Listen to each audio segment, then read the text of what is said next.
नमस्कार दोस्तों, मैं हूं विराज और आप सुन रहे हैं हॉरर कहानी, वो भी मेरी जुबानी। दोस्तों, आज की हमारी कहानी राजस्थान के दौसा जिले की रहने वाली रजनी की है। तो चलिए अब यह कहानी रजनी के पॉइंट ऑफ व्यू से सुनते हैं। लेकिन कहानी को शुरू करने से पहले मैं आप लोगों से एक बात कहना चाहता हूं कि आप लोग स्टोरी को सुन तो लेते हो, लेकिन लाइक और शेयर नहीं करते हो। इसी वजह से मेरी आपसे रिक्वेस्ट है कि आज की स्टोरी को जितना ज्यादा हो सके उतना ज्यादा लाइक करें। इसके साथ ही जैसा कि मैं आप लोगों से हमेशा कहता हूं कि वैसे तो आप लोगों ने बहुत सी हॉरर कहानियां सुनी होंगी, लेकिन मुझे पूरी उम्मीद है कि आज की हमारी ये कहानी सुनकर आपको सच में डर का एहसास होने वाला है। बस मेरी आपसे इतनी गुजारिश है कि आप अगर इस कहानी को पूरा सुनेंगे तो आपको सच में बहुत ज्यादा मजा आने वाला है। साथ ही अगर आप पहली बार हमारे इस चैनल पर आए हैं तो चैनल को अभी सब्सक्राइब कर लीजिए। ऐसा करने से हमारी और आपकी नजदीकियां बढ़ जाएंगी और आगे आने वाली वीडियो आप तक आसानी से पहुंच जाएगी। तो ज्यादा समय ना लेते हुए जल्दी से अपनी कहानी को शुरू करते हैं। नमस्कार दोस्तों, मेरा नाम काजल है और मैं राजस्थान के दौसा जिले की रहने वाली हूं। लेकिन दौसा में मैं अकेली नहीं रहती हूं, बल्कि अपने पति के साथ रहती हूं और हमारी एक 5 साल की बेटी भी है जिसका नाम शालू है। दरअसल आज जो कहानी मैं आप लोगों को सुनाने जा रही हूं उसे सुनकर आप लोगों को हैरानी होगी कि क्या सच में ऐसा हो सकता है। लेकिन आज जो कुछ भी मैं आपको बताने जा रही हूं वो बिल्कुल सच है और ऐसा किसी के साथ भी हो सकता है, क्योंकि मैंने अपने साथ वो सब कुछ होते हुए सिर्फ महसूस ही नहीं किया है बल्कि अपनी आंखों से देखा भी है। मेरे साथ घटी इस घटना को सुनकर आप लोगों को ऐसा लगेगा कि जैसे वह सब कुछ आप लोगों की आंखों के सामने ही हो रहा है और वो जो कुछ भी हुआ था वो मेरी जिंदगी की एक ऐसी हकीकत है जिसमें मैंने मौत को अपने बहुत करीब से देखा था। तो अब इधर उधर की ज्यादा बातें ना करके शुरू करते हैं मेरी और राजीव की जिंदगी की वह सच्चाई जिसके बारे में जानने का आप सबको बेसब्री से इंतजार है। दरअसल आज मैं आप सभी को जो कहानी सुनाने जा रही हूं वो कहानी एक भूतिया किताब की कहानी है और आज की इस कहानी में आप लोग ये जानोगे कि आखिर वो किताब हमारी जिंदगी में किस तरह आई और उसका हमारी जिंदगी पर क्या असर पड़ा। साथ ही उस किताब में ऐसा क्या था जिसे पढ़कर मेरे पति यानी कि राजीव की जिंदगी पूरी तरह से बदल गई थी। तो चलो शुरू करते हैं। दरअसल ये बात उस वक्त की है जब मेरी बेटी शालू 2 साल की थी, यानी कि आज से 3 साल पहले की। उस वक्त मैं अपने पति के साथ राजस्थान के ही एक छोटे से गांव से यानी कि अपने ससुराल से उनके साथ रहने के लिए दौसा आई थी। मेरे पति राजीव दौसा में एक फैक्ट्री में जॉब करते हैं। साथ ही राजीव को बचपन से ही किताबें पढ़ने का बहुत शौक था। उन्हें पुराने जमाने से संबंधित ऐतिहासिक किताबें पढ़ने का काफी ज्यादा शौक था। ऐसे में वह अक्सर दुकान से कुछ दिन के लिए किराए पर एक किताब लेकर आते और फिर उसे पढ़कर वापस लौटा देते। राजीव को किताब पढ़ने का इतना शौक था कि पूछो मत, शायद किताबें पढ़ने के अलावा उसका और कोई दूसरा शौक नहीं था। जब मैं उसके साथ अपनी 2 साल की बेटी को लेकर दौसा आई तब भी फैक्ट्री से आने के बाद राजीव जब हम लोग खाना खा लेते उसके बाद कुछ देर मेरी बेटी के साथ खेलने के बाद जब मेरी बेटी शालू सो जाती उसके बाद राजीव अक्सर किताब लेकर पढ़ने बैठ जाया करते। ये देखकर मैं उनसे मजाक कहती कि आपको तो शादी किताब से करनी चाहिए थी, मुझसे करने की क्या जरूरत थी, क्योंकि आपको मुझसे ज्यादा किताब पसंद है और आप मुझसे ज्यादा समय अक्सर उसे ही देते हैं। तब मेरी बात सुनकर राजीव मुस्कुरा देते थे। इसी तरह हंसी खुशी से हमारी जिंदगी कट रही थी। लेकिन हमारी जिंदगी में एक ऐसा मोड़ आया जिसकी हमने कभी कल्पना नहीं की थी। हुआ यह था कि एक दिन हमेशा की तरह राजीव पास की ही एक दुकान से एक किताब किराए पर कुछ दिनों के लिए लेकर आया। तब जैसे ही राजीव घर के अंदर आया तो देखा कि अचानक बाहर तेज तेज हवाएं चलने लगी। तब यह देखकर मैं राजीव की तरफ देखकर हैरानी से बोली कि अभी कुछ देर पहले तो मौसम काफी साफ था, अब अचानक इस मौसम को क्या हो गया है। तब मेरी बात सुनकर राजीव बोला, मौसम का क्या है, कभी भी बदल जाता है। यह कहकर वो कमरे में जाने लगा। तब उसके हाथ में वो किताब देखकर मैं उसके पास गई और बोली, आज फिर आप एक किताब लेकर आ गए। तब यह सुनकर राजीव मुस्कुराते हुए बोला, हाँ, ये किताब और किताबों से कुछ हटकर है। तब मैं उस किताब की तरफ देखते हुए बोली, अच्छा, तो आज आप यह किताब लेकर आए हैं। तब राजीव बोला, हाँ, आज मुझे दुकान में यही किताब पसंद आई है। कल ही यह किताब आई है, उन्होंने किसी से खरीदी है, तो सोचा कि एक बार इसे पढ़ लेता हूं। वैसे और किताबों से कुछ अलग लग रही हैं और तुम्हें पता है सबसे खास बात यह है कि यह हाथ से लिखी गई है और मुझे लगता है कि यह किसी की जिंदगी की सच्चाई पर लिखी है। हो सकता है किसी ने अपनी सारी जिंदगी के बारे में इसमें लिखा हो। तब राजीव की बात सुनकर मैंने किताब की तरफ देखा। देखने से ही लग रहा था कि वह किताब थोड़ी पुरानी है। उसके कवर पेज पर लिखा हुआ था, तुम सिर्फ मेरे हो। तब मैंने उस किताब पर ज्यादा ध्यान नहीं दिया और राजीव से बोली, ठीक है, आप जल्दी से कपड़े वगैरह चेंज कर लीजिए, मैं आपके लिए चाय लेकर आती हूं। यह कहकर मेन रसोई में चाय बनाने चली गई। फिर जब मैं चाय बनाकर कमरे में गई तो देखा कि राजीव बिना कपड़े चेंज किए उस किताब को पढ़ रहे थे। अब यह देखकर मैं मुस्कुराते हुए बोली, राजीव कम से कम कपड़े तो चेंज कर लेते, ऑफिस से आए हो। लेकिन राजीव ने मेरी तरफ कोई ध्यान नहीं दिया। वो पूरी तरह उस किताब को पढ़ने में बिजी थे। तब यह देखकर मैं उसके पास जाकर चाय का कप एक तरफ रखकर बोली, राजीव पहले कपड़े चेंज कर लो, फिर चाय पी लेना। तब राजीव बिना मेरी तरफ देखे बोला, मुझे डिस्टर्ब ना करो। तब यह सुनकर मैं बोली, ठीक है बाबा, नहीं करूंगी डिस्टर्ब, लेकिन जल्दी से कपड़े चेंज कर चाय पी लो, ठंडी हो जाएगी। यह कहकर मैं वापस रसोई में आ गई। मेरी बेटी उस समय कमरे में ही सो रही थी और राजीव उसके पास में बैठे किताब पढ़ रहा था। तब मैं रसोई में जाकर खाना बनाने की तैयारी करने लगी तो शालू की नींद खुल गई और वह रोने लग गई। तब उसके रोने की आवाज सुनकर मैंने सोचा कि वहां पर राजीव है, उसे संभाल लेगा। लेकिन जब काफी देर तक उसका रोना चुप नहीं हुआ तो मैं घबराकर कमरे में गई तो देखा कि शालू रो रही थी और राजीव पास में बैठे उस किताब को पढ़ रहा था, जिसे शालू के रोने का उस पर कोई फर्क नहीं पड़ रहा था। उसने एक बार भी शालू की तरफ नहीं देखा था। वही राजीव अब भी बिना कपड़े चेंज किए उस किताब को पढ़ते जा रहा था और पास में रखी चाय भी ठंडी हो चुकी थी। उन्होंने चाय तक नहीं पी थी। तब यह देखकर मैं गुस्से में राजीव की तरफ देखकर बोली, राजीव ये क्या हरकत है? अरे ऐसा कैसा पागलपन है किताब पढ़ने का? ना तो आपको अपना ध्यान है और ना शालू का। वो कब से रोए जा रही हैं, लेकिन आपने एक बार भी उसकी तरफ नहीं देखा, उसे चुप करवाने की कोशिश नहीं की और खुद के भी कपड़े चेंज नहीं किए। चाय रखी हुई ठंडी हो गई। ये सब क्या है राजीव? जब मैंने यह बोला तो राजीव ने गुस्से में मेरी तरफ देखा। उसने इस तरह घूर कर देखा कि एक पल के लिए तो मैं डर गई थी, लेकिन राजीव फिर से किताब पढ़ने लग गया। तब यह देखकर मैं गुस्से में शालू को गोद में लिए हुए बाहर आ गई। उस समय राजीव का ऐसा व्यवहार देखकर मुझे हैरानी हो रही थी, क्योंकि अब से पहले कभी राजीव ने ऐसा नहीं किया। उसे किताबें पढ़ने का शौक था, लेकिन शालू से वो सबसे ज्यादा प्यार करता था और शालू के सामने वो अपना हर शौक भूल जाया करता था। उसे जरा सा भी रोने नहीं देता था। लेकिन आज जिस तरह उसने शालू की तरफ देखा भी नहीं, ये सोचकर मुझे थोड़ी हैरानी हो रही थी। लेकिन मुझे नहीं पता था कि हमारे घर में अब कौन सा खतरा मंडराने वाला था। वही शालू को मैंने रोने से चुप करवाया और फिर शालू को खिलौने खेलने के लिए दे दिए, जिससे वह उनसे खेलने में बिजी हो गई और मैं रसोई में ही उसे बैठाकर खाना बनाने लगी। तब खाना बनाने के बाद मैं राजीव को खाना खाने के लिए बोलने के लिए कमरे में गई तो देखा कि राजीव अभी भी पहले वाली हालत में ही बैठा था। यह सोचकर मुझे फिर से गुस्सा आया, लेकिन फिर भी मैं अपने गुस्से को काबू में करके बोली, राजीव खाना तैयार है, जल्दी से आ जाओ, ठंडा हो जाएगा। तब यह सुनकर राजीव ने मेरी तरफ देखा। उस समय उसके चेहरे पर अजीब से भाव थे। वो घूर कर मुझे देखने लगा, फिर खड़े होकर कपड़े चेंज करने लगा। यह देखकर एक पल के लिए मुझे अजीब लगा, लेकिन ज्यादा कुछ बोले। चाय का वो कप जिसमें अभी तक चाय रखी हुई थी, राजीव ने उसे पिया नहीं था। उसे लेकर मैं वापस रसोई में आ गई और खाना लगाने की तैयारी करने लगी। तभी मैंने देखा कि कपड़े चेंज करने के बाद राजीव उस किताब को सीने से लगाए हुए बाहर आ गया। तब उसे देखकर ऐसा लग रहा था जैसे वह कहीं खोया हुआ हो। उसने ना एक बार मेरी तरफ देखा, ना शालू की तरफ देखा और खाना खाने के लिए बैठ गया। तब उसके हाथ में वो किताब देखकर मैं बोली, राजीव कम से कम किताब को तो अंदर ही छोड़ आते। मेरे तो समझ में नहीं आ रहा है, आज आखिर आपको हो क्या गया है? ये कैसी हरकतें कर रहे हैं आप? लेकिन राजीव ने मेरी बात पर कोई ध्यान नहीं दिया और दूसरे हाथ में किताब को पकड़ लिया और एक हाथ से खाना खाने लगा। अचानक उसने खाने की थाली को उठाकर फेंक दिया। यह देखकर मैंने हैरानी से उसकी तरफ देखा।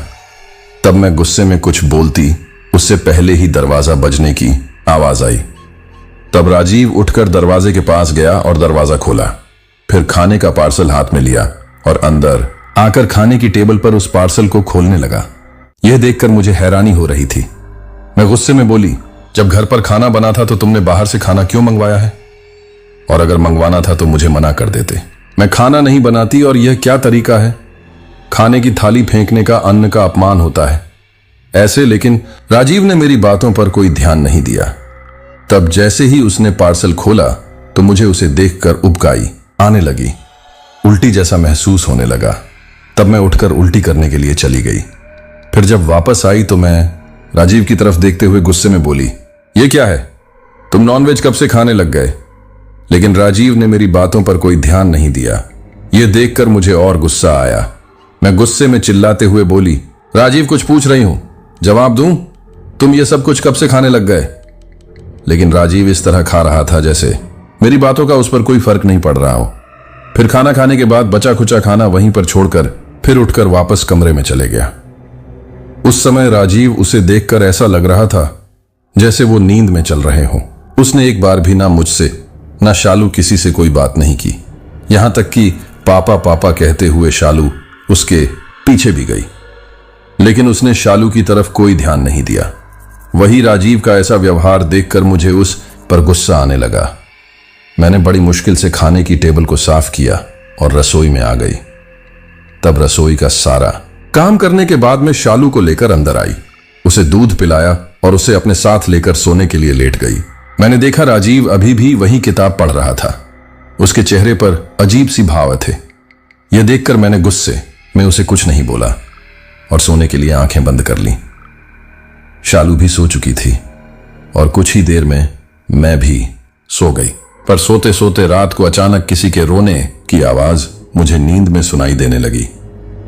तब किसी के रोने की आवाज सुनकर कई शालू नींद से तो नहीं जाग गई है, यह सोचकर मैं नींद से घबराते हुए जाग गई। मैंने आंखें खोलकर देखा तो शालू तो गहरी नींद में सोई हुई थी। तब मैं अपने आप से बोली, तो फिर ये रोने की आवाज कैसी थी? फिर मैं बोली, शायद कोई बुरा सपना होगा। यह सोचकर मैंने राजीव की तरफ देखा जो उस किताब को सीने से लगाए सो रहा था। तब यह देखकर मैं अपने आप से बोली, यह राजीव भी ना। यह कहते हुए मैं उस किताब को उससे लेकर टेबल पर रखना चाहती थी, लेकिन जैसे ही मैंने उसे किताब लेने की कोशिश की, अचानक राजीव की नींद खुल गई। उसने गुस्से में मेरी तरफ घूर कर देखा और अचानक गुस्से में मेरा गला पकड़ लिया। तब यह देखकर मैं घबरा गई और हड़बड़ाते हुए बोली, ये क्या कर रही हो राजीव? तब राजीव गुस्से में मेरी तरफ देखकर बोला, चुपचाप सो जाओ, दूर रहो इससे, वरना अच्छा नहीं होगा तुम्हारे लिए। वो गुस्से में चिल्लाते हुए बोला। उस समय उसकी आवाज काफी डरावनी लग रही थी और ऐसा लग रहा था जैसे पूरे कमरे में गूंज रही थी। यह देखकर हैरानी के साथ डरते हुए मैं वापस अपनी जगह पर आ गई। अब मुझे हैरानी के साथ घबराहट हो रही थी। मैंने डरते हुए राजीव की तरफ देखा जो राजीव सीने से लगाए उसे किताब को अपने साथ लेकर सो गया। तब यह देखकर मैं सोने की कोशिश करने लगी, लेकिन मुझे नींद नहीं आ रही थी। दिलो दिमाग में तरह तरह के ख्याल आ रहे थे और देर रात मेरी आंख लग गई। अगले दिन जब मेरी नींद खुली तो मैंने देखा कि राजीव उस किताब को पढ़ रहा था। यह देखकर मैंने उससे कुछ बोलना सही नहीं समझा और मैं घर के कामों में लग गई। जब मैं नाश्ता बनाकर कमरे में आई तो देखा कि राजीव अभी भी किताब पढ़ रहा था। यह देखकर मुझे हैरानी हुई और मैं बोली, राजीव आज फैक्ट्री नहीं जाना क्या? लेकिन राजीव ने मेरी बातों पर कोई ध्यान नहीं दिया। तब मैंने एक बार फिर बोला तो राजीव ने गुस्से में मेरी तरफ घूर कर देखा और बोला, जाओ यहां से, मुझे डिस्टर्ब ना करो। कल रात की तरह इस बार भी उसकी आवाज डरावनी थी। मुझे यह सब अजीब लग रहा था, लेकिन फिर मैं वहां से आ गई। वैसे राजीव का ऐसा व्यवहार देखकर मुझे बहुत तकलीफ हो रही थी, क्योंकि उसने पहले कभी मेरे साथ ऐसा व्यवहार नहीं किया था। उस दिन राजीव ऑफिस नहीं गया, ना उसने किसी से ठीक तरह से बात की। एक बार भी शालू की तरफ नहीं देखा। यहां तक कि जब खाना खाने के लिए कई बार मैंने उनसे बोला तो उसने जरा सा खाना खाया और कल की तरह खाने की थाली एक तरफ फेंक दी। फिर बाहर से नॉनवेज मंगवा कर खाया। ये सब कुछ मुझे कुछ समझ में नहीं आ रहा था। तब कभी मैं अपने आप पर गुस्सा करती, कभी राजीव को पर गुस्सा करती, तो कभी शालू पर अपना गुस्सा निकालने की कोशिश करती। लेकिन जैसे राजीव को किसी से अब कोई मतलब नहीं था। मेरी बेटी शालू पापा पापा कहते हुए उसके आसपास घूम रही थी, लेकिन राजीव ने उसकी तरफ भी कोई ध्यान नहीं दिया। जब शालू उसकी गोद में जाकर बैठी तो राजीव गुस्से में चिल्लाते हुए मुझे आवाज लगाने लगा और फिर शालू को ले जाने के लिए बोला। यह देखकर मैं गुस्से में कुछ नहीं बोली और गुस्से में शालू को गोद में उठाकर ले गई। वही शाम को मेरे ससुराल से कॉल आया। मैं अपनी सासू मां से बात करने लगी तो उन्होंने राजीव से बात करने के लिए बोला। मैंने राजीव से काफी बार बोला लेकिन उन्होंने मेरी बात पर कोई ध्यान नहीं दिया। यह देखकर मैंने अपनी सासू मां से बोल दिया कि वह अभी किसी काम में बिजी हैं। लेकिन राजीव का इस तरह का व्यवहार मुझे बहुत ज्यादा परेशान किए जा रहा था। मैं हैरान थी कि आखिर हो क्या रहा है। उस दिन रात को भी मैं खाना खाने के बाद शालू के साथ सो गई थी और राजीव ने उस दिन खाना नहीं खाया। वो बस उस किताब को पढ़ रहा था। ये देखकर बिना कुछ बोले मैं सो गई। तब रात को अचानक फिर से मुझे रोने की आवाज सुनाई दी। यह सुनकर मैंने अपनी आंखें नहीं खोली, लेकिन मैं नींद से जाग चुकी थी। तो मुझे ऐसा लग रहा था जैसे कोई हमारे बेड के पास बैठकर फूट फूट कर रो रहा हो, जिसकी आवाज मुझे साफ सुनाई दे रही थी। तब मैंने घबराते हुए आंखें खोलकर इधर उधर देखा, लेकिन मुझे कुछ नहीं दिखाई दिया। यह देखकर तो मैं और हैरान रह गई कि आज तो मैंने खुद रोने की आवाज साफ सुनी थी, तो फिर यहां तो कोई नहीं है और शालू भी सो रही है।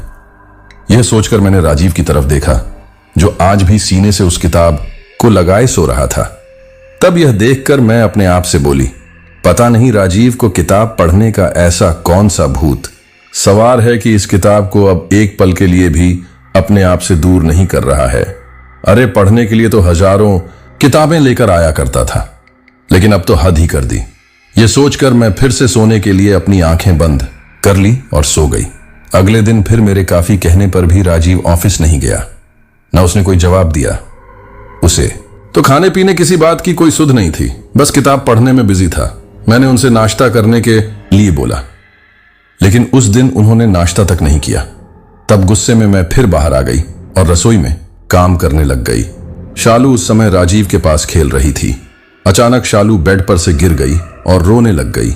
तब उसके गिरने की आवाज सुनकर मैं भागते हुए अंदर गई, लेकिन मैंने देखा कि शालू को गिरते हुए देखकर भी राजीव पर कोई फर्क नहीं पड़ा था। यह देखकर मुझे बहुत गुस्सा आया और मैंने राजीव के हाथों से वो किताब छीनते हुए कहा, यह क्या हरकत है? राजीव, तुम्हें कुछ होश भी है कि हो क्या रहा है? शालू बेड पर से गिर गई और तुम्हें कोई फर्क ही नहीं है। और ऐसा क्या है इस किताब में जो तुम एक मिनट के लिए इसे अपने आप से दूर नहीं कर रहे हो? इसके चक्कर में आज ऑफिस नहीं गए, ना खाने पीने की सुध है। पागल हो गए हो क्या? अब मेरे ऐसे बोलने पर और उसके हाथों से किताब छीनने पर राजीव की आंखों में जैसे खून खौल उठा।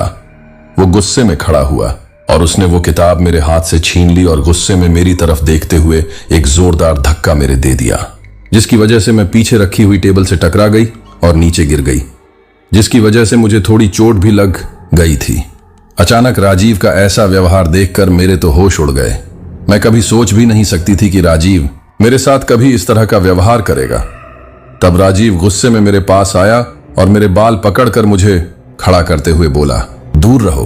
कितनी बार कहा है तुमसे, दूर रहो, मुझे और डिस्टर्ब ना करो, मुझे वरना अच्छा नहीं होगा तुम्हारे साथ। यह कहते हुए उसकी आवाज जैसे पूरे कमरे में गूंजने लगी थी।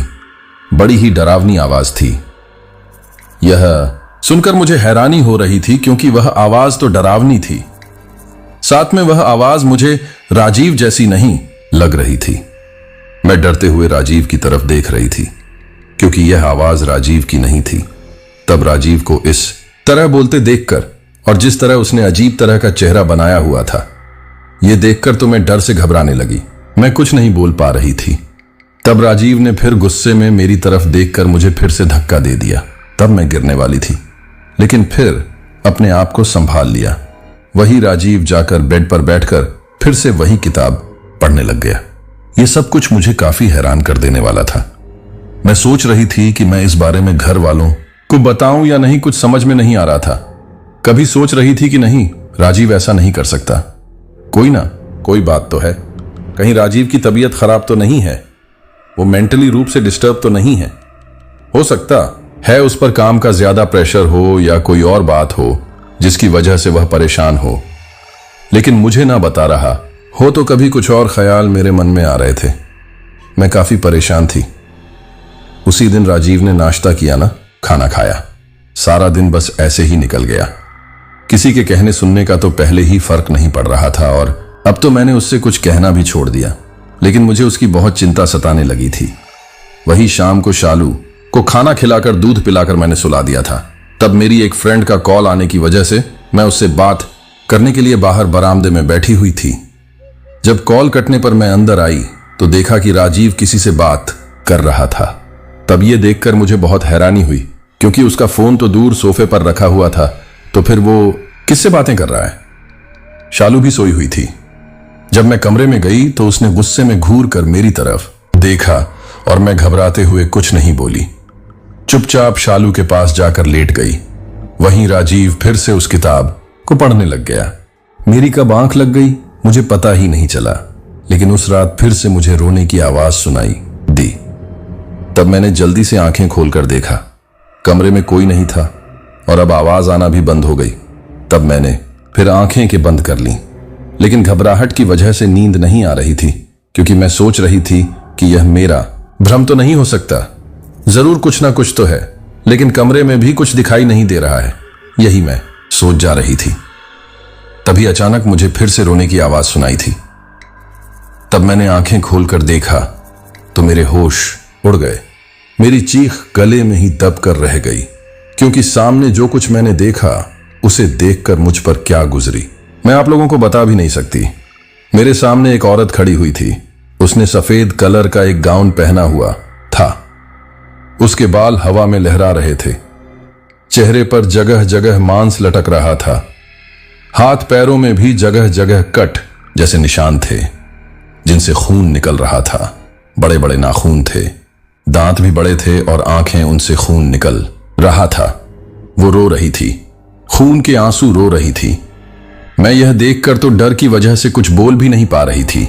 ऐसा लग रहा था जैसे मुझे किसी ने जकड़ लिया हो और मैं अपने हाथ पैर भी नहीं हिला पा रही थी। तब वो डरावनी औरत सीधे ही राजीव के पास गई।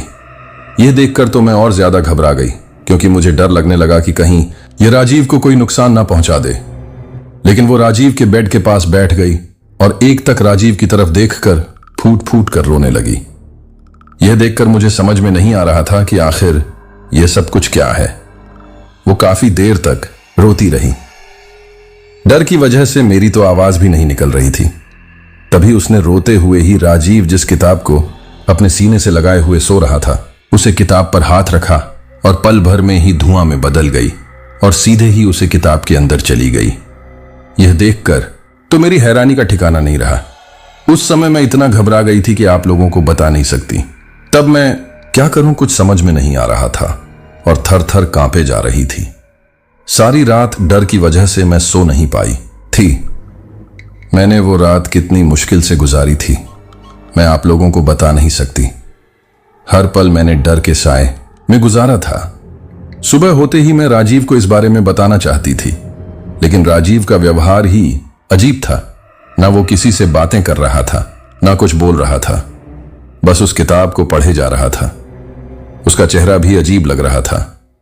यह देखकर मैं और ज्यादा घबराने लगी।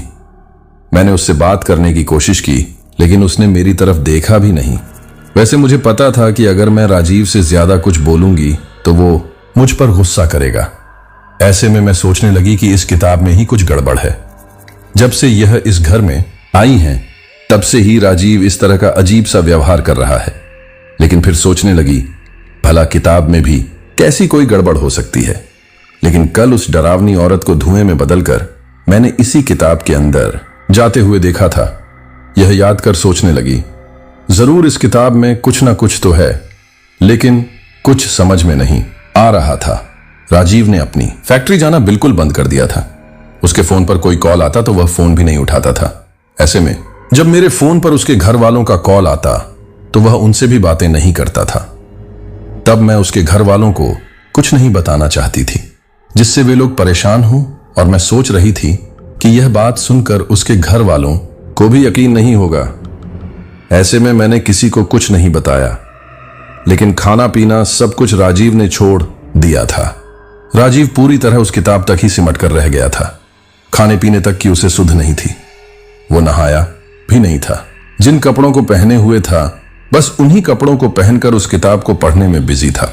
यहां तक कि मैं देख रही थी कि धीरे धीरे राजीव की तबीयत बिगड़ती जा रही थी। 3 दिनों में ही वह इतनी जल्दी सूख कर कांटा हो गया था कि कोई कल्पना नहीं कर सकता था। ऐसा लग रहा था जैसे कोई उसके शरीर से कोई खून चूस रहा हो। अब राजीव की हालत देखकर मुझे राजीव की बहुत चिंता होने लगी। मैं चुप बैठने वालों में से नहीं थी। ऐसे में फिर मैं कुछ सोचकर शालू को अपनी गोद में लेकर घर का दरवाजा बाहर से लॉक करके उस किताब की दुकान पर पहुंच गई, जहां से अक्सर राजीव किताब किराए पर लिया करता था पढ़ने के लिए। वही रात जिस तरह मैंने उसे औरत को देखा था, वो बात भी मुझे याद आ रही थी, जिसकी वजह से मैं काफी घबरा भी रही थी। लेकिन कुछ ना कुछ तो है उस किताब में, और इस बारे में अगर मुझे पता चल गया तो शायद मैं राजीव को पहले जैसा कर पाऊं। यह सोचकर मैं उस दुकान पर पहुंच गई जहां से राजीव किताब पढ़ने के लिए किराए पर लेता था। तब वहां जाकर मैंने उस किताब के बारे में पूछताछ की तो दुकान पर बैठने वाले भैया ने मुझे बताया कि वह किताब उन्होंने एक कबाड़ी वाले से खरीदी थी जो उसका जानकार था और अक्सर यहां आता था, जो पुरानी किताबें खरीद कर लेकर आता था। उन्हें भी कुछ दामों में यहां बेचकर चला जाता था। ऐसे ही उसे किताब को बेचकर गया था। यह कहते हुए मेरी तरफ देखकर बोला, कोई बात है क्या भाभी जी, कोई परेशानी है? तब यह सुनकर मैं बोली, हां। तब दुकान वाले भैया बोले, क्यों, क्या हुआ? तब यह सुनकर मैं बोली, अभी तो मैं आपको कुछ नहीं बता सकती, लेकिन क्या आप उस कबाड़ी वाले भैया को यहां बुला सकते हैं? तब मेरी यह बात सुनकर दुकान वाले भैया बोले कि अभी तो वह अपने काम पर गया होगा, लेकिन हां, मैं कॉल करके उसे बता दूंगा, वो शाम तक आ जाएगा। तब मैं बोली, ठीक है भैया, आप मुझे कॉल करके बता देना। यह कहकर और अपने मोबाइल नंबर उसे देकर मैं वापस घर लौट आई। तब घर आकर मैंने देखा राजीव का अब भी वही हाल था। वो उस किताब को पढ़ रहा था। शाम को दुकान वाले भैया का कॉल आया तो मैं जल्दी से शालू को गोद में लेकर वहां पहुंच गई जहां पर कबाड़ी वाले भैया खड़े थे। तब कबाड़ी वाले भैया से मैंने इस बारे में पूछा कि उन्होंने वह किताब कहां से खरीदी है, तो उन्होंने पहले तो कुछ सोचा, फिर याद करके बताया। मुझे शहर के ही दूसरे इलाके में स्थित एक दुकान के बारे में बताया, जो भी किताबों की ही दुकान थी। वहां से उसने वो किताब कबाड़ी में मिली थी, लेकिन काफी ठीक हालत में थी, जिसकी वजह ने उसने उसे यहां लाकर बेच दिया था, यह सोचकर कि शायद इससे RS2 अच्छे मिल जाए। तब उस कबाड़ी वाले मैंने उस दुकान का पता लिया जहां से उसने वो किताब ली थी और घर पर आ गई, क्योंकि शाम हो चुकी थी। ऐसे में मैं अभी उस दुकान पर नहीं जा सकती थी। उसे दिन भी मैंने कुछ खाना नहीं खाया, क्योंकि राजीव की हालत देखकर मेरी भी भूख प्यास खत्म हो चुकी थी। और राजीव उसे मैंने काफी बोला खाना खाने के लिए, लेकिन जैसे उसने कुछ सुना ही नहीं, एक पुतले की तरह बैठकर बस उस किताब को पढ़ते जा रहा था। तब मैंने शालू को थोड़ा दूध दलिया खिलाया और फिर अपने साथ लेकर सो गई। लेकिन मुझे नींद नहीं आ रही थी। कल की बात मेरी आंखों के सामने आ रही थी। तब घबराते हुए फिर मैंने सोने के लिए आंखें बंद कर लीं और कुछ ही देर में मुझे नींद आ गई। तभी मेरे कानों के पास जोर जोर से रोने की आवाज आने लगी, इतनी जोर से कि जैसे मेरे कानों के पर्दे ही फट जाएं। तब मैंने घबराते हुए आंखें खोली, चारों तरफ देखा, लेकिन कुछ दिखाई नहीं दिया। तभी अचानक खिड़की दरवाजा खटखटाने की आवाज आने लगी। ये देखकर डरते हुए मैं उठकर उसे तरफ जाने लगी, लेकिन जब खिड़की की तरफ जाती तो दरवाजा खटखटाने की आवाज आती और दरवाजे की तरफ जाती तो खिड़की खटखटाने की आवाज आती। ये देखकर मैं घबरा गई और घबराते हुए बोली, कौन है? सुबह शालू के रोने की आवाज सुनकर मुझे होश आया। तब मेरी आंखें खुली। तब मैंने आंखें खोलकर घबराते हुए इधर उधर देखा। राजीव उसी किताब को पढ़ने में व्यस्त था। उसे नहाए हुए भी 3 दिन हो गए थे। ना उसने खाना खाया था, नाश्ता किया था, ना पानी पिया था, और इन 3 दिनों में ही वह हड्डी का ढांचा नजर आने लगा था। उसकी हालत देखकर मुझे बहुत तकलीफ हुई। वो उस किताब को पढ़ते जा रहा था। उसने हमारी तरफ एक बार भी नहीं देखा। तब उसे देखकर मैंने कुछ कहना ठीक नहीं समझा। मैंने शालू को गोद में उठाया और मैं जल्दी से रसोई में आई, दूध गर्म किया और शालू को दूध पिलाया। फिर जल्दी से घर का सारा काम किया। उसके बाद शालू उसे गोद में लेकर और घर का दरवाजा बाहर से लॉक करके सीधे ही उस कबाड़ी वाले भैया ने जिस दुकान का पता दिया था वहां टेमो में बैठकर वहां पर पहुंच गई। वहां पर जाकर मैंने उसे दुकानदार से, जिससे उस कबाड़ी वाले को किताब मिली थी, उसे किताब के बारे में जो पता किया, उसे सुनकर तो मेरे होश उड़ गए। वैसे पहले तो मैंने उसे दुकानदार से उसे किताब के बारे में पूछा तो उसने इनकार कर दिया कि उसे कुछ याद नहीं है। लेकिन जब मैंने पूछा कि मेरा जानना बहुत जरूरी है तो कुछ सोचकर उसने मुझे कुछ ऐसा बताया कि मेरे पैरों तले जमीन खिसक गई। उसे किताब के बारे में वहां पर पता चला कि वह किताब उन्हें पास में ही रहने वाले एक बुजुर्ग आदमी ने बेची थी। वो बुजुर्ग आदमी देखने में एक तांत्रिक जैसा लग रहा था। वो उस किताब को उस दुकान पर देने के लिए आया था। पहले तो उसने उस किताब के बदले कुछ भी ज्यादा लेने से इनकार कर दिया, सिर्फ RS1 देने के लिए बोला। यह सुनकर उसे दुकानदार को हैरानी हुई कि सिर्फ RS1। तब उस तांत्रिक ने सिर्फ RS1 बदले में मांगा, लेकिन वह दुकानदार उसे फ्री में नहीं लेना चाहता था। ऐसे में उसने कुछ रुपयों के बदले उसे खरीद लिया। उस समय वह किताब काफी नई थी, हाथ की लिखी हुई थी, जिसकी वजह से उन्होंने उसे खरीद लिया था, क्योंकि वो किताब थोड़ी उन्हें यूनिक लगी थी, क्योंकि वह हाथ से भी लिखी हुई थी। लेकिन जैसे ही वह किताब वहां पर आई, उसी दिन पास में रहने वाला एक आदमी उसे लेकर किराए पर पढ़ने के लिए ले गया। लेकिन वो किताब 7 दिनों के लिए लेकर गया था। लेकिन जब 10 दिनों तक लौटकर नहीं आया तो वह दुकानदार खुद उसे किताब को लेने उनके घर गया, क्योंकि घर पास में ही था। तब वहां जाकर पता चला कि जब से वह आदमी उस किताब को लेकर गया था, तब से उस घर में अजीब अजीब घटनाएं घट रही थीं। साथ में ही किताब को ले जाने वाला वो आदमी पूरी तरह से उसे किताब में सिमट कर रह गया था। उसे खाने पीने किसी बात की कोई सुध नहीं थी, बस उस किताब को ही पढ़ते जा रहा था। अब उसे किसी से कोई मतलब नहीं था। वो हमेशा उस किताब को अपने पास रखता है, एक पल के लिए भी उसे अपने आप से दूर नहीं होने देता। और साथ में ही मैं खाने में अब नॉनवेज खाने लग गया था, जबकि उसे तो नॉनवेज खाने से नफरत थी। इसके साथ में घर में रहने वाले सदस्यों को कभी रात में किसी के चलने की आवाज सुनाई देती तो कभी रोने की आवाज सुनाई देती, कभी घर में कुछ टूटने की आवाज सुनाई देती। यहां तक कि घर में रहने वाले लोगों को अजीब अजीब सी घटनाएं महसूस होने लगी। कभी किसी को घर में एक साया घूमता हुआ नजर आता। आखिर उनके साथ ऐसा क्यों हो रहा है, ये सब कुछ उन्हें समझ में आ ही नहीं रहा था। तभी 5 दिनों में उस किताब ले जाने वाले उस आदमी ने उस किताब को पढ़कर खत्म कर दिया। और जैसे ही उसने किताब को पढ़कर एक तरफ रखा, फिर फांसी का फंदा लगाकर सुसाइड कर लिया। यह हर किसी के लिए हैरान कर देने वाली घटना थी, क्योंकि जिस आदमी ने सुसाइड किया था उसे किसी तरह की कोई तकलीफ नहीं थी, जिसकी वजह से उसने ऐसा कदम उठाया हो। लेकिन किसी का भी शक उस किताब की तरफ नहीं गया। फिर जब वो दुकान वाले भैया उस किताब को लेकर वापस अपनी दुकान पर आ गए, उसके 2 दिन बाद ही फिर एक आदमी उस किताब को फिर से किराए पर लेकर गया और उसके साथ भी वही घटना हुई जो पहले वाले आदमी के साथ हुई। उसके बाद उस किताब को 2 दिन के बाद एक और आदमी लेकर गया और उसके साथ भी वही घटना हुई। इस तरह लगातार उस किताब को पढ़ने के बाद हुई 3 मौतों को देखकर वह दुकानदार भी काफी घबरा गया था और उसे एहसास होने लगा कि उसने जिस तांत्रिक से यह किताब खरीदी है वह कोई साधारण किताब नहीं है, जरूर कोई भूतिया किताब है जिसकी वजह से यह सब कुछ हो रहा है। साथ में किताब ले जाने वाले लोगों का दावा था कि उसे किताब में कुछ ना कुछ तो गड़बड़ है, जिसकी वजह से उसकी दुकान की काफी बदनामी हो रही थी। तब यह देखकर उसे दुकान वाले भैया को भी उस किताब को देखकर डर लगने लगा। तब हिम्मत करके उसने उसे किताब को उठाया और रास्ते में एक सुनसान जगह पर जाकर फेंक दिया। लेकिन अगले दिन जब वो अपनी दुकान पर वापस आया तो उसने देखा कि वो किताब उसी जगह पर रखी हुई थी। यह देखकर वो और ज्यादा घबरा गया।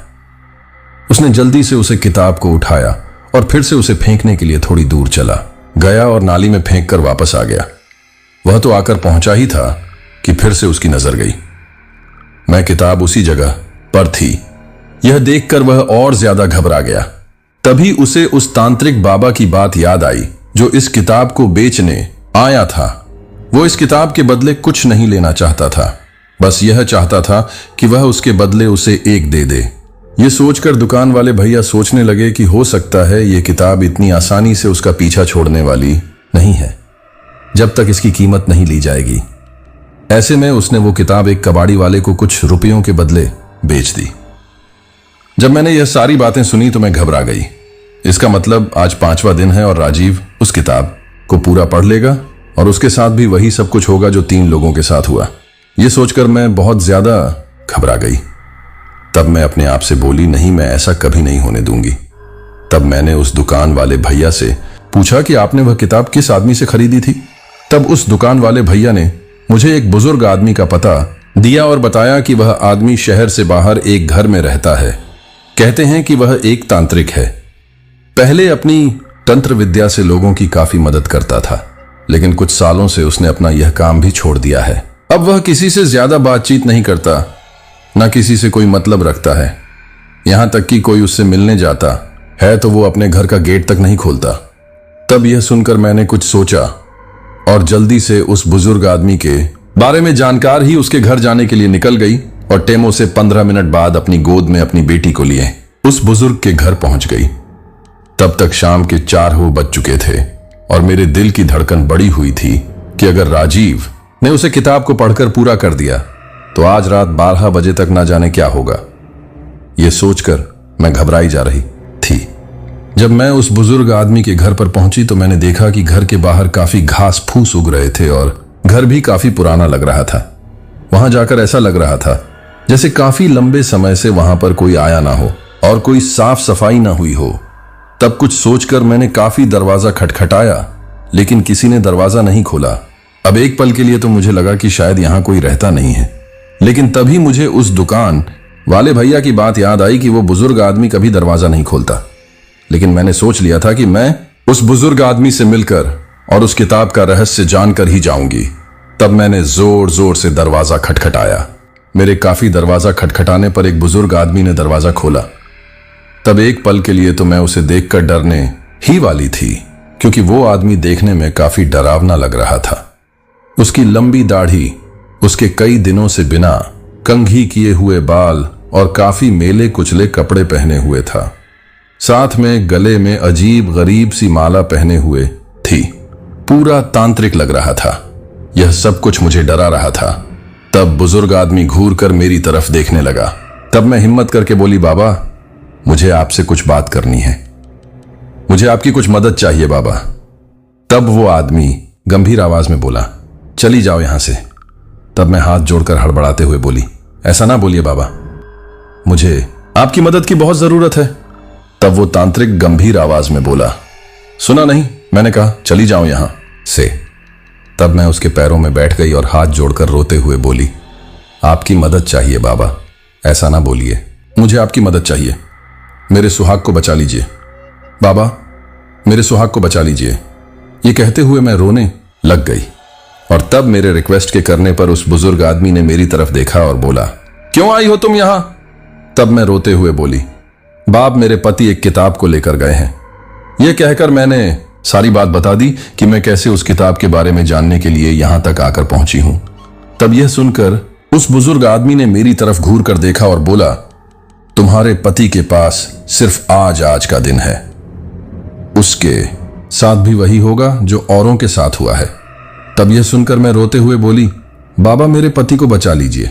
आप उसे किताब के बारे में बता सकते हैं कि आखिर ऐसा क्या है उस किताब में। मैंने रोते हुए हाथ जोड़कर अपनी बेटी की तरफ देखते हुए कहा, बाबा, आप मेरे पति को बचा लीजिए। मेरी छोटी सी बच्ची है, मुझ पर दया कीजिए। अगर मेरे पति को कुछ हुआ ना बाबा, तो मैं भी अपनी जान दे दूंगी। भगवान के लिए हम पर दया कीजिए। तब मेरे इतनी प्रार्थना करने पर उस बाबा को जैसे मुझ पर तरस आ गया था। तब वह बोला, आओ बेटा। यह सुनकर मैं उसके साथ अंदर गई। अंदर जाकर देखा कि घर में इधर उधर झाले लगे हुए थे। घर को देखकर ही लग रहा था कि काफी समय से वहां सफाई नहीं हुई थी। वहीं एक कोने में तंत्र विद्या करने का उल्टा सीधा सामान पड़ा हुआ था और उसके पास में ही दीवार पर एक लड़की की पेंटिंग लगी हुई थी। तब उस पेंटिंग को देखकर पता नहीं मुझे ऐसा लगने लगा जैसे मैंने इस लड़की को कहीं देखा है, लेकिन कुछ याद नहीं आ रहा था। इसलिए मैं उसे पेंटिंग की तरफ एकटक देखने लगी। तब वो बुजुर्ग आदमी मेरी तरफ देखते हुए बोला, ये मेरी बेटी है नैना। ये कहते हुए उसने गहरी सांस ली और बोला, बेटा, मैं एक तांत्रिक हूं, लेकिन मैंने यह तंत्र विद्या लोगों की भलाई के लिए सीखी थी। कभी इस तंत्र विद्या का दुरुपयोग नहीं किया। नैना की मां की मौत के बाद मैंने लोगों की भलाई के लिए यह सब कुछ सीखा था, क्योंकि नैना उसकी मां की नैना के बचपन में ही मौत हो चुकी थी। तब मैंने नैना को पाल पस कर बड़ा किया था। मेरी नैना बड़ी ही प्यारी बच्ची थी और देखने में काफी खूबसूरत भी थी। वो मेरे जीने की वजह मेरे बुढ़ापे का इकलौता सहारा थी। मेरा सपना था कि वह पढ़ लिख कर कुछ बने और अपना नाम कमाए। ऐसे में नैना जिस कॉलेज में पढ़ने जाया करती थी, उस कॉलेज में एक लड़के से प्यार करने लगी थी। उस लड़के ने उसे अपने झूठे प्यार में फंसा लिया था, लेकिन नैना उसके साथ जिंदगी जीने के हजारों सपने अपने आंखों में सजाए बैठी थी, लेकिन उस लड़के ने उसे धोखा दे दिया। तब नैना अपने प्यार के लिए उसके सामने काफी रोई, लेकिन वो उसे छोड़कर चला गया।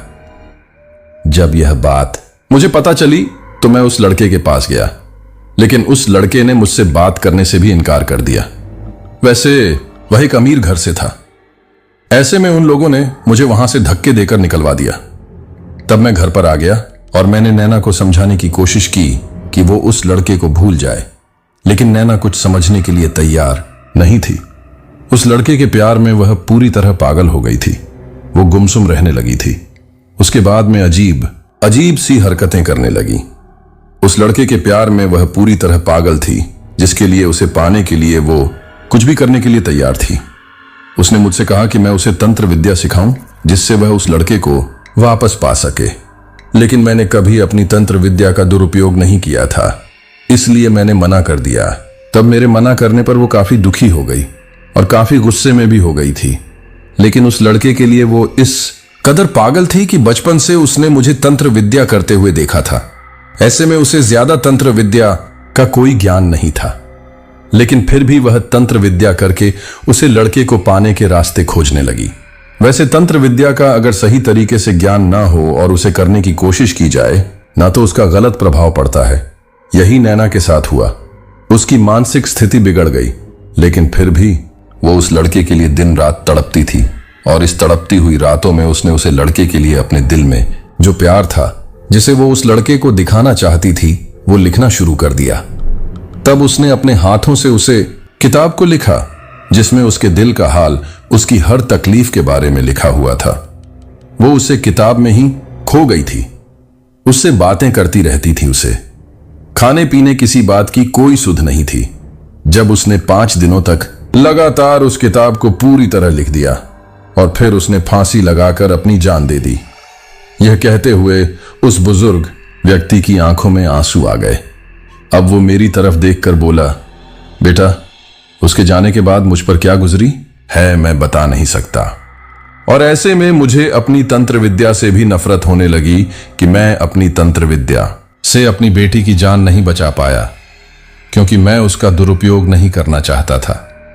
अगर मैं ऐसा करता तो शायद मेरी बेटी को वो लड़का हमेशा के लिए मिल जाता और मेरी बेटी मुझसे दूर ना जाती। ये सोचकर मुझे अपने आप से नफरत होने लगी और मैंने तंत्र विद्या छोड़ दी। नैना मेरा एकमात्र बुढ़ापे का सहारा थी और वह भी मुझसे दूर चली गई थी, लेकिन उसकी लिखी हुई किताब, उसमें उसकी जान बचती थी। आखिर उसकी आत्मा उसी में कैद होकर रह गई और हर रात वह मुझे तंत्र विद्या सिखाने के लिए कहने लगी। कभी चिल्लाने लगती, कभी रोने लगती कि मैं उस तंत्र विद्या सिखाऊं, लेकिन मैं कभी ऐसा नहीं कर सकता था, क्योंकि मैंने उसे जिंदा रहते हुए ही तंत्र विद्या नहीं सिखाई थी। अगर मरने के बाद सिखाता तो मुझे पता था कि वह एक आत्मा है और ऐसे में कुछ भी कर सकती हैं, इसलिए मैंने ऐसा कुछ नहीं किया। लेकिन उसकी आत्मा को इस तरह तड़पते हुए देखकर मुझे बड़ी तकलीफ होती। कुछ समय बाद मुझे पता चला कि जिस लड़के से वह प्यार करती थी, उस लड़के की सड़क एक्सीडेंट में मौत हो गई। लेकिन फिर भी नैना की आत्मा को शांति नहीं मिली। शायद वो उसे लड़के की मौत से अनजान थी। वो हर रात मेरी आंखों के सामने आती थी, क्योंकि उसकी आत्मा तो उसकी लिखी हुई किताब में रहती थी। तब यह देखकर मुझे बड़ी तकलीफ होती और ऐसे में मैंने उसे समझाना चाहा कि जिस लड़के के लिए वह यह सब कर रही है, उसकी मौत हो गई है। पर वो यह मानने के लिए तैयार नहीं थी, क्योंकि वह उस लड़के को जिंदा या मुर्दा जैसे भी हो, उसे बस पाना चाहती थी और उस किताब में लिखी हुई अपनी हर तकलीफ उस लड़के को दिखाना चाहती थी। तब मेरा मन किया कि मैं उसे किताब को आग में जला दूं, जिससे शायद नैना को मुक्ति मिल जाए। लेकिन इतनी मेरे अंदर हिम्मत नहीं थी। ऐसे में मैंने एक दिन उसे किताब को उठाया और बाहर फेंक दिया। लेकिन मैंने देखा कि वो किताब फिर से मेरे घर के अंदर आ गई और उसी जगह पर रखी थी जहां पर नैना रखा करती थी। यह देखकर मुझे हैरानी हुई। फिर मैंने उस किताब को लेकर फिर से बाहर जाकर फेंक दिया, लेकिन फिर से वह किताब उसी जगह पर आ गई। तब यह देखकर मेरे समझ में आ गया कि यह किताब इतनी जल्दी पीछा छोड़ने वाली नहीं है। तब मैंने अपनी तंत्र विद्या से उस किताब के बारे में जाना तो मेरे होश उड़ गए कि नैना जिस लड़के से प्यार करती है, उस लड़के के अलावा अगर जो कोई भी इस किताब को पढ़ेगा उसकी मौत निश्चित है, क्योंकि वह पूरी तरह इस किताब में डूब जाएगा। उसे मेरी बेटी की तकलीफ का एहसास होगा। यह किताब मेरी बेटी की दुख और तकलीफों से भरी पड़ी है, जो वो उसे लड़के को दिखाना चाहती थी जिसे वह प्यार करती थी। और जब तक यह किताब उस लड़के के पास नहीं पहुंच जाती, जब तक वो लड़का इसे नहीं पढ़ लेता, तब तक इसे पढ़ने वाले हर आदमी की मौत हो जाएगी। क्योंकि इस किताब को पढ़ने के बाद जिस लड़के से नैना प्यार करती थी, वो लड़का हमेशा के लिए नैना का हो जाएगा। ये जानकर मुझे तकलीफ हुई, क्योंकि वो लड़का जिससे नैना प्यार करती थी वो अब इस दुनिया में नहीं था। ऐसे में वो इस किताब को भला कैसे पढ़ता। तब मैंने इस किताब को अपनी तंत्र विद्या से इस किताब को नष्ट करने की कोशिश की, लेकिन नहीं कर पाया, क्योंकि यह एक प्यार में चोट खाई लड़की के द्वारा लिखी हुई किताब थी। और ऐसे में ऐसे नष्ट करना शायद किसी भी शक्ति के लिए मुमकिन नहीं था। तब यह सुनकर मैं घबराते हुए बोली, लेकिन बाबा कोई ना कोई रास्ता तो होगा ना। तब वो बुजुर्ग आदमी बोला, हाँ बेटा, एक रास्ता है। इस किताब को वही नष्ट कर सकता था जिसके दिल में किसी को लेकर सच्ची मोहब्बत हो और वो उसे बचाने के लिए किसी भी हद तक जा सके। ऐसे में मैं उस किताब को नष्ट नहीं कर पाया, लेकिन ज्यादा वक्त तक मैं उसे किताब को अपने पास नहीं रख सकता था, क्योंकि इससे भी काफी ज्यादा नुकसान हो सकता था। रास्ते चलते हुए ही काफी लोगों की जान जा सकती थी, क्योंकि नैना की भटकती हुई आत्मा शांत नहीं बैठने वाली थी। वो मेरे तंत्र विद्या ना सिखाने पर नाराज होकर उस किताब से कुछ वक्त के लिए निकलकर रास्ते चलते हुए लोगों को तकलीफ पहुंचाने लगी। यहां तक कि एक्सीडेंट में कुछ लोगों की जान भी जा चुकी थी। उसकी अशांत आत्मा को इस तरह लोगों की जान लेते हुए देखकर मुझे बड़ी तकलीफ हुई और वह शांति से नहीं बैठेगी। ऐसे में अपनी तंत्र विद्या से उसकी आत्मा को काबू में करने की कोशिश की, लेकिन नहीं कर पाया। नैना मरने के बाद भी उसे लड़की को पाने के लिए कुछ भी कर सकती है। यह सब कुछ जानने के बाद मजबूरन मुझे इस किताब को ना चाहते हुए भी कुछ रुपयों के बदले बेचना पड़ा, क्योंकि बिना इस किताब की कीमत लिए यह किताब मेरा पीछा नहीं छोड़ने वाली थी। मैं जानता था कि इस किताब को जो पढ़ेगा उसकी मौत निश्चित है, लेकिन मैं चाहते हुए भी कुछ नहीं कर सकता था।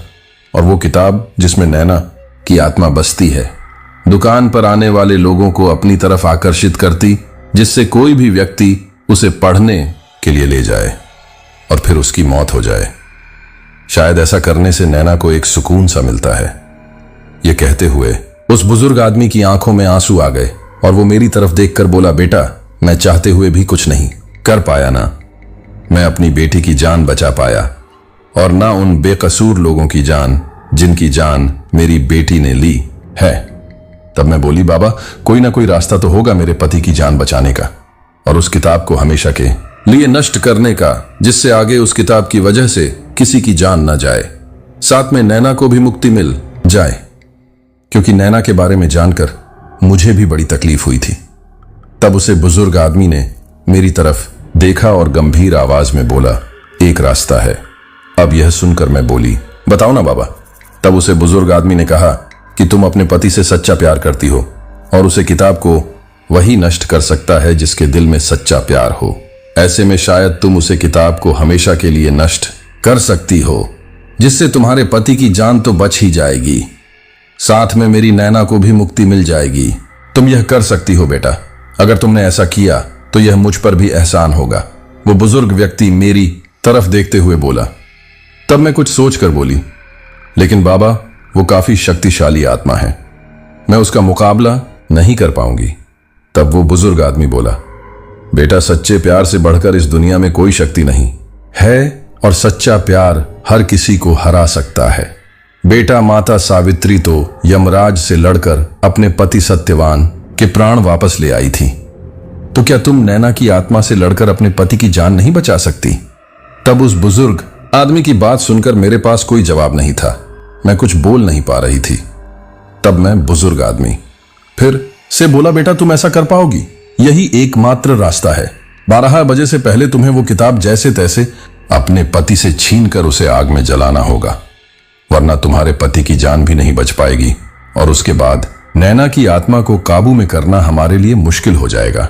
उसे बुजुर्ग व्यक्ति ने जब मेरी तरफ ये देखते हुए कहा तो मैं बहुत ज्यादा घबरा गई। फिर वो बुजुर्ग व्यक्ति मेरी तरफ देखकर बोला, बेटा वैसे तुम घबराओ मत, मैं भी तुम्हारे साथ चलूंगा और तुम्हारी मदद करूंगा। तब ये सुनकर मुझे थोड़ी तसल्ली मिली और फिर मैं उस बुजुर्ग व्यक्ति को अपने साथ लेकर अपने घर की तरफ निकल गई। फिर जब मैं घर पहुंची तब तक चारों तरफ अंधेरा हो चुका था। तब घर आकर मैं घर का दरवाजा खोला और उसे बुजुर्ग आदमी के साथ अपनी बेटी शालू को गोद में लिए हुए अंदर आई। वो बुजुर्ग आदमी घर में चारों तरफ देख रहा था। अचानक घर में तेज तेज हवा चलने लगी। ये देखकर मुझे घबराहट होने लगी, लेकिन फिर हिम्मत करके हम लोग आगे बढ़ते। उससे पहले ही नैना की आत्मा उस बुजुर्ग आदमी के सामने आकर खड़ी हो गई और गुस्से में उसकी तरफ देखते हुए बोली, क्यों आए हो तुम बाबा? यहां क्यों आए हो? तुम यह कहते हुए वह गुस्से में चिल्लाने लगी। उसकी आवाज पूरे घर में गूंज रही थी।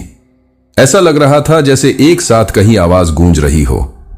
तब नैना की बात सुनकर वो बुजुर्ग आदमी बोला, बेटा मैंने जो कुछ किया उसे बात का मुझे पछतावा है। मुझे पछतावा है कि अगर मैं तुम्हें तंत्र विद्या सिखा देता तो तुम उस तंत्र विद्या से उस लड़के को हमेशा के लिए अपने काबू में कर लेती और जिंदा होती। तुम्हारा प्यार भी तुम्हें मिल जाता, लेकिन मैं ऐसा नहीं कर पाया।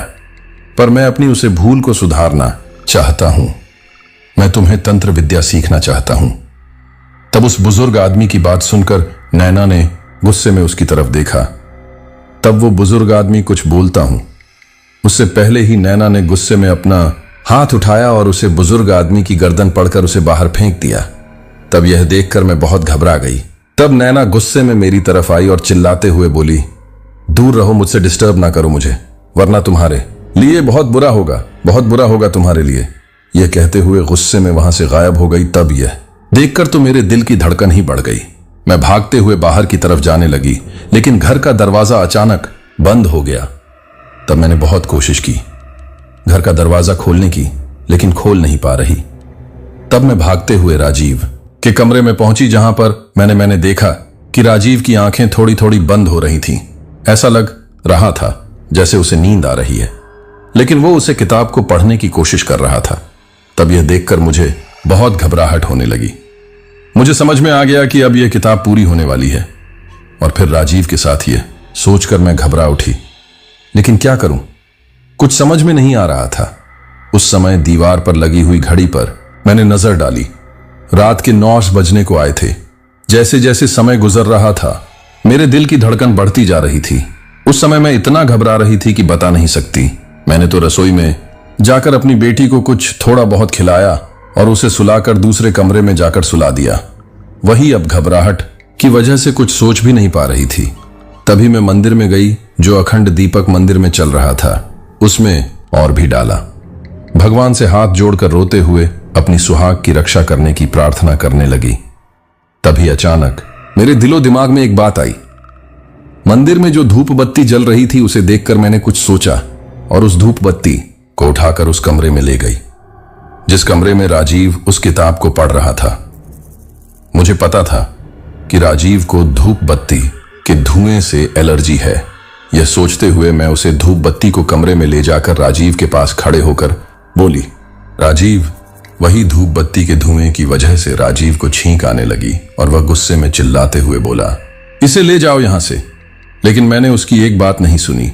मैं जानती थी कि नैना की आत्मा यह सब कुछ करने से मुझे रोकेगी, क्योंकि वह धूप बत्ती में मंदिर में से लेकर आई थी, पूजा की थी। ऐसे में नैना की आत्मा भी उस धूप बत्ती का कुछ नहीं कर पाएगी। तब जैसे ही राजीव को छींक आने लगी तो खड़े होकर उसने गुस्से में मुझे धक्का दे दिया, जिसकी वजह से धूप बत्ती एक तरफ गिर गई और दूसरी तरफ में गिर गई। तब राजीव मेरी तरफ बढ़ा। तब मेरी नजर गई कि इस वक्त उसके हाथ से वह किताब वहीं बेड पर रह गई थी। तब मेरी तरफ बढ़कर राजीव ने बाल पकड़कर मुझे खड़ा किया। उस समय राजीव की आंखें काफी डरावनी लग रही थीं। चेहरा भी अजीब था। मैं समझ रही थी कि यह राजीव नहीं है, नैना की आत्मा उससे यह करवा रही है। तभी राजीव मुझे पीटने लगा। इसलिए मैं कभी बाल पकड़कर दीवार से मेरा सिर फोड़ देता तो कभी थप्पड़ से मुझे नीचे गिरा देता। इसी तरह पिटते हुए आखिर में उसे बैंड के पास पहुंच गई जिस पर किताब रखी हुई थी। वहां जाकर मैंने कुछ सोचा और जैसे ही राजीव मेरी तरफ बढ़ा, मैंने पास में रखा हुआ फूलदान उठाया और राजीव के सिर पर दे मारा, जिसकी वजह से राजीव के सिर पर चोट लग गई और वह लड़खड़ाते हुए गिर गया। यह देखकर मुझे बड़ी तकलीफ हुई थी, लेकिन मैं यह सब कुछ राजीव की जान बचाने के लिए ही तो कर रही थी। तब मैंने तुरंत उसे किताब को उठाया और वहां से भागने लगी तो राजीव ने जमीन पर पड़े हुए ही मेरा पैर पकड़ लिया। यह देखकर मैं घबरा गई। मैंने जैसे तैसे अपना पैर छुड़ाया और राजीव को उस कमरे में लॉक करके निकल गई।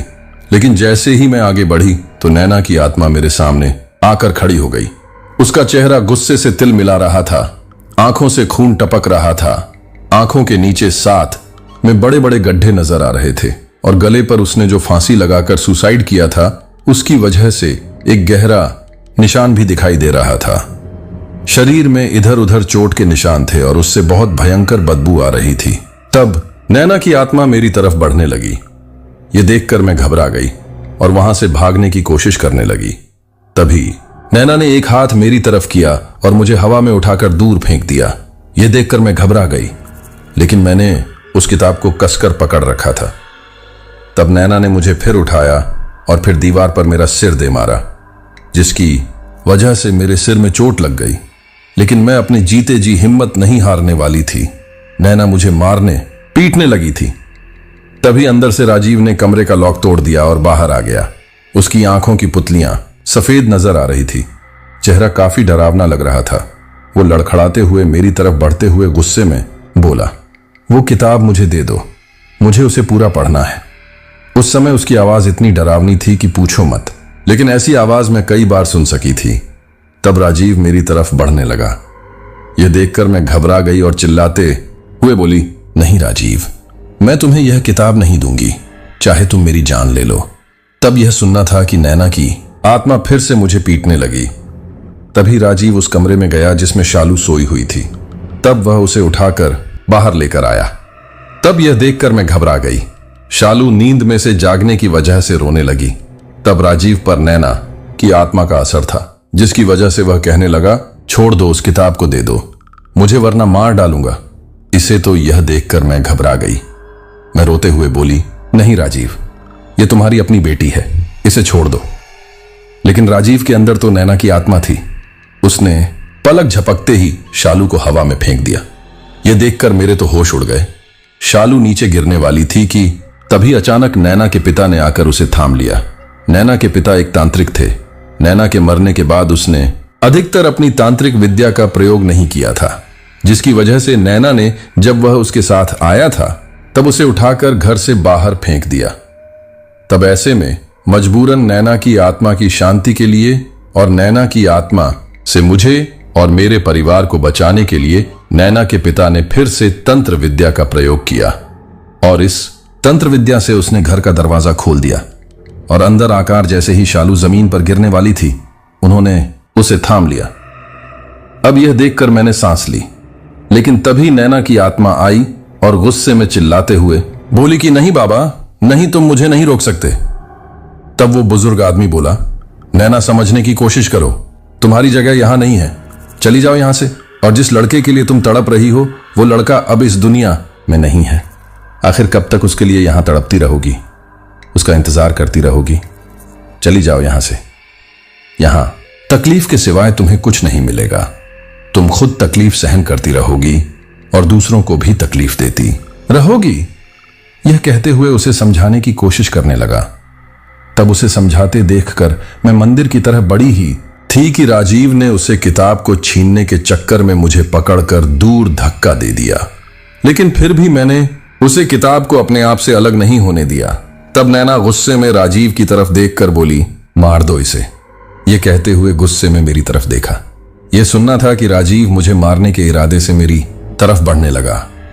तब यह देखकर एक पल के लिए तो मुझे लगा कि अब सब कुछ खत्म हो जाएगा, लेकिन दूसरे ही पल मैंने भगवान का स्मरण किया और उस किताब को देवी मां को याद करते हुए सीधे ही मंदिर में फेंक दिया। अब मुझे उस किताब को फेंकते देखकर राजीव ने भागकर उसे किताब को पकड़ने की कोशिश की।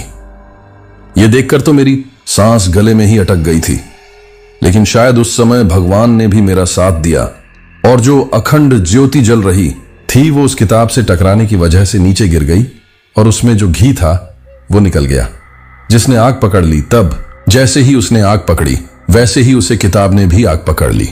यह देखकर राजीव मंदिर की तरफ भागने लगा, लेकिन राजीव पर नैना की आत्मा का असर था, जिसकी वजह से वह मंदिर में प्रवेश नहीं कर पाया। वही नैना भी अपने आप को बचाने के लिए भागने लगी, लेकिन अब चाहते हुए भी कुछ नहीं कर सकती थी, क्योंकि वह किताब मंदिर में थी। तब वो किताब जैसे ही जलने लगी वैसे ही नैना की भयानक चीखें पूरे घर में गूंजने लगी। वो दर्द से तड़पने लगी, अपने आप को बचाने के लिए छटपटाने लगी। उस समय जैसे जैसे किताब जलती जा रही थी वैसे वैसे नैना दर्द से तड़पती जा रही थी। यह देखकर नैना के बाबूसा को बड़ी तकलीफ हो रही थी, लेकिन वह अपनी बेटी की मुक्ति चाहते थे। वही जैसे ही किताब पूरी जली वैसे ही उधर राजीव, जो नैना की आत्मा जिस तरह तड़प रही थी उसी तरह उसे भी तकलीफ हो रही थी। उस किताब के जलते ही राजीव लड़खड़ाकर बेहोश होकर वहां गिर गया। वहीं नैना की आत्मा धुएं में बदलकर उस मंदिर की तरफ चली गई और उसे किताब के साथ उसका भी अंत हो गया। अब वह हमेशा के लिए मुक्त हो गई। तब यह देखकर मैं बहुत ज्यादा घबरा गई थी। तब वो बुजुर्ग आदमी मेरे पास आया और बोला, घबराओ मत बेटा, आज नैना को भी मुक्ति मिल गई और तुम्हारा भी सुहाग बच गया। तुम्हारी प्रेम में और तुम्हारे पतिव्रता धर्म में बड़ी शक्ति थी जो आज यह सब कुछ हुआ है। तब यह सुनकर मुझे जैसे होश आया। मैंने भाग पर शालू को अपनी गोद में लिया और राजीव को संभालने लगी। उस समय राजीव बेहोश था। यह देखकर मैं रोने लगी। तब नैना के बाबू साहब बोले, रो मत बेटा, कुछ ही देर में इसे होश आ जाएगा। मैं राजीव के पास शालू को गोद में लिए बैठी घबरा रही थी। तभी कुछ देर बाद राजीव को होश आया। उसके सिर में चोट लगने की वजह से उसे तकलीफ हो रही थी। तब उसने धीरे से आंखें खोली। मेरे सिर में भी चोट लगी थी, जिसकी वजह से उसमें खून बह रहा था। यह देखकर राजीव घबराते हुए खड़ा हुआ और मेरी चोट देखकर हैरानी के साथ बोला, तुम्हें यह चोट कैसे लगी? यह कहकर उसने चारों तरफ नजर घुमाई और घर की हालत देखकर वह घबराते हुए बोला, तुम ठीक तो हो ना? आखिर हुआ क्या है यहां? यह कहते हुए राजीव मुझे 1000 सवाल कर रहा था, लेकिन मेरे पास उसके बातों का कोई जवाब नहीं था। मैं बस रोए जा रही थी। तब उस बुजुर्ग व्यक्ति की तरफ देखते हुए राजीव हैरानी बोला, आप कौन हो?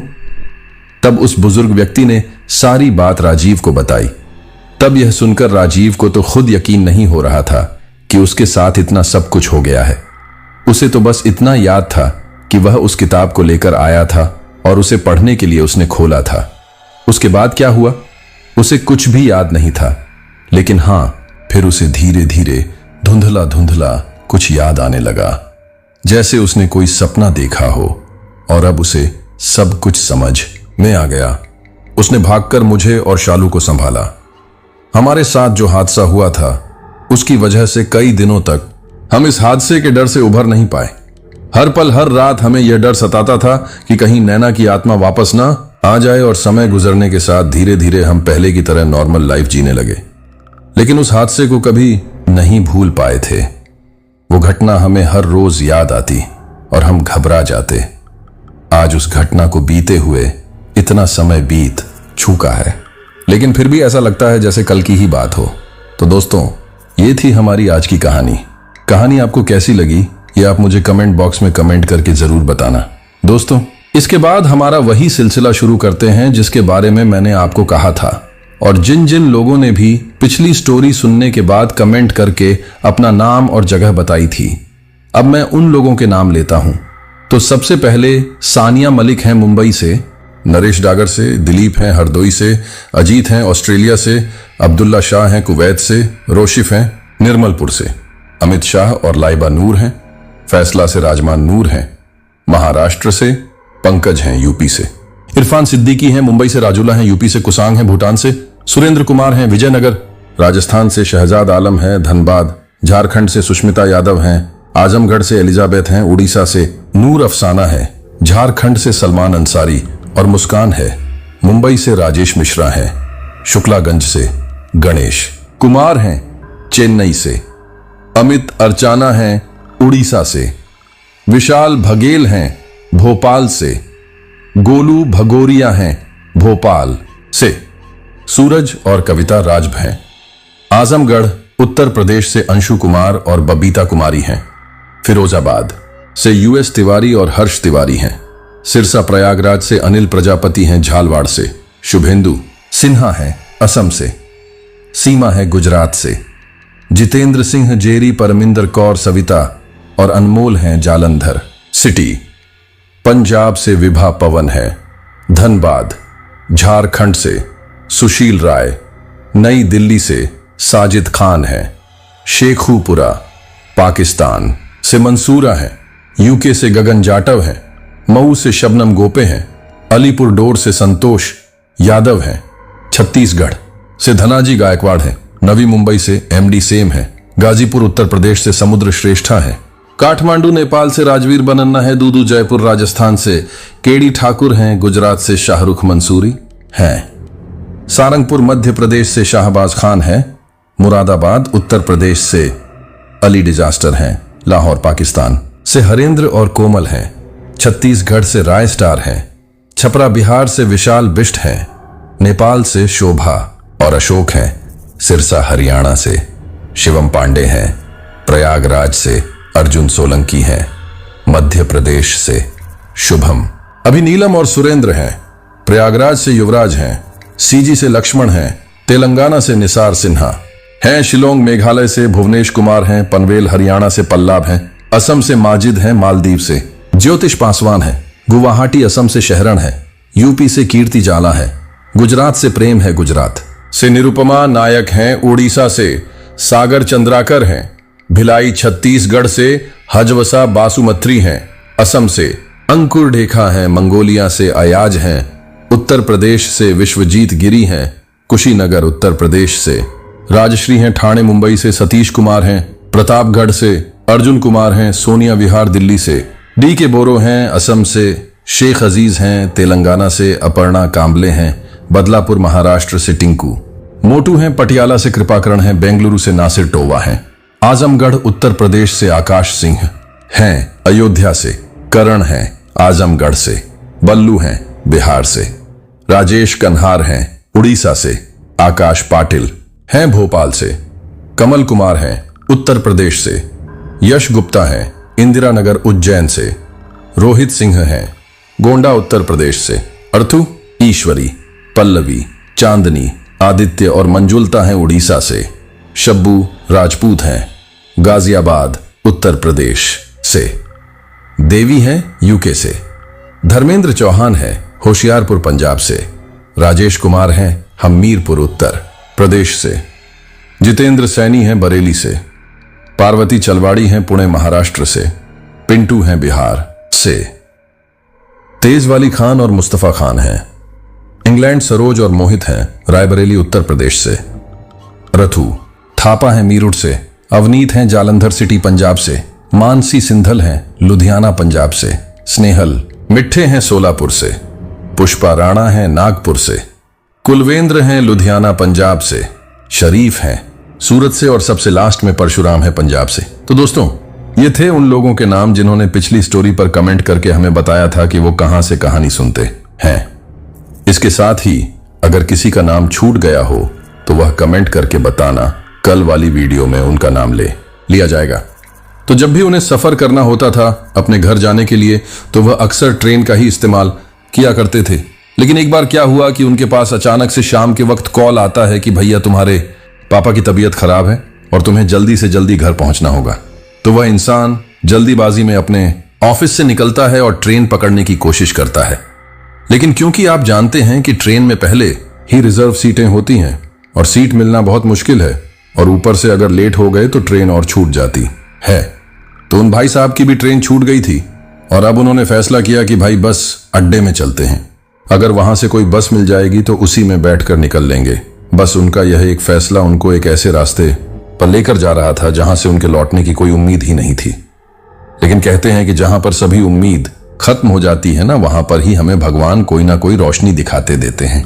तो आज जैसे तैसे वह उस भयानक बस के सफर से बचने के बाद दोबारा से गुड़गांव में आ चुके हैं और वहीं पर जॉब कर रहे हैं। और वहीं से उन्होंने हमारे साथ यह पूरी घटना विस्तार से साझा की है। और यह घटना आपको जानना बहुत ही जरूरी भी है, क्योंकि अक्सर आप में से काफी लोग ऐसे भी हैं जो अक्सर एक स्टेट से दूसरे स्टेट में काम करने के लिए ट्रैवल करते रहते हैं। और कभी कभार ऐसा हो ही जाता है कि हम अनजान जगह पर जाते हैं, ना तो हमें प्रॉपर रूप से वहां की गाइडेंस मिल पाती है, ना कुछ रास्तों का पता चल पाता है, ना लोगों का पता चल पाता है। तो अगर आप ये घटना सुनेंगे तो आपको कोई चीजों का पता चलेगा, खुद से ही एहसास होने लग जाएगा कि हमें कहां कहां पर सावधानी बरतनी चाहिए। अच्छा, जो साथी पहली बार चैनल पर आए हैं, तो अगर आप इन हॉरर घटनाओं को जानने में इंटरेस्टेड हैं तो हमारी फैमिली से जुड़ जाइए और चैनल को सब्सक्राइब कर लीजिए। और मैं चाहता हूं कि आप इस पूरी घटना को उस इंसान के पर्सपेक्टिव से ही सुने। चलिए फिर शुरू करते हैं।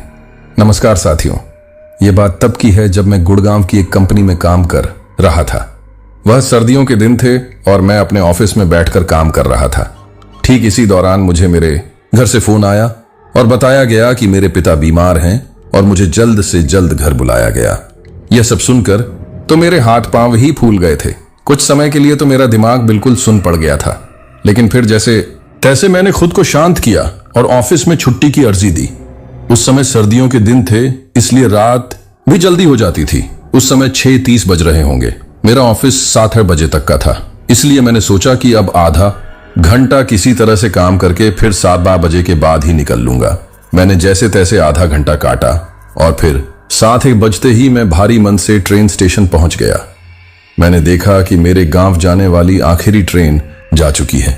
जब मुझे कोई ट्रेन नहीं मिली तो फिर मैंने बस अड्डे जाने का सोचा, क्योंकि जैसे तैसे मुझे घर तक पहुंचना ही था। फिर चाहे मैं जैसे भी जाऊं, टेंशन से मेरा सर फटा जा रहा था। मुझे अपने घर वालों की चिंता सताई जा रही थी। इसी चिंता में मैं जैसे तैसे बस अड्डे पर पहुंचा। अब तक 8:30 से 9 के करीब बज चुका था, जिस वजह से बस अड्डे पर मौजूद बसों में मुझे मेरे गांव जाने वाली कोई बस दिखाई नहीं दी। मैंने जब वहां पूछताछ की तो मुझे पता चला कि मेरे गांव जाने वाली आखिरी बस लगभग आधे घंटे पहले निकल चुकी है। उस समय मुझे इस बात का काफी अफसोस हो रहा था कि मैं ट्रेन स्टेशन जाने की जगह सीधा बस अड्डे पर आ गया होता तो मुझे बस मिल चुकी होती और अब मैं कैसे घर जाऊंगा। मुझे यही चिंता खाए जा रही थी कि तभी अचानक से काले बादल और फिर कुछ ही देर में वहां बारिश होने लगी। बेमौसम बारिश से बचने के लिए मैं उस बस अड्डे के अंदर चला गया। सर्दी का मौसम था और फिलहाल कोई भी बस चल नहीं रही थी, जिस वजह से वहां पर लगभग ना के बराबर लोग थे। बारिश की वजह से हाल यह था कि मैं ना ही घर जा पा रहा था, ना ही अपने कमरे में। मैं यही सब सोच रहा था कि आखिर कैसे जल्द से जल्द अपने गांव पहुंचूं कि ठीक इसी दौरान लाल साड़ी में एक महिला मेरे पास आ बैठी। उस महिला ने छतरी ली हुई थी, जिस वजह से वह भीगी नहीं थी। मैं उस समय अपने ही ख्यालों में गुम था, इसलिए उस औरत के ऊपर ज्यादा ध्यान नहीं दिया। कुछ देर बाद वह महिला मुझसे बोली, बिहार जाने वाली बस निकल गई या आने वाली है। उसकी आवाज सुनकर मैं अपने ख्यालों की दुनिया से बाहर आ गया। उस औरत का सवाल सुनकर मुझे थोड़ी हैरानी हुई, क्योंकि बिहार तो मुझे भी जाना था। इसलिए मैंने झट से कहा, बिहार जाने वाली सारी बस निकल चुकी है। मैं भी बिहार जाने के लिए निकला था, लेकिन मुझे ना ही ट्रेन मिली और ना ही बस। अब मुझे समझ नहीं आ रहा कि आखिर मैं कैसे जाऊं। यह सुनकर वो महिला बोली, कोई इमरजेंसी है क्या आपको? मैंने कहा, जी, लेकिन फिलहाल तो इस मामले में कुछ भी नहीं।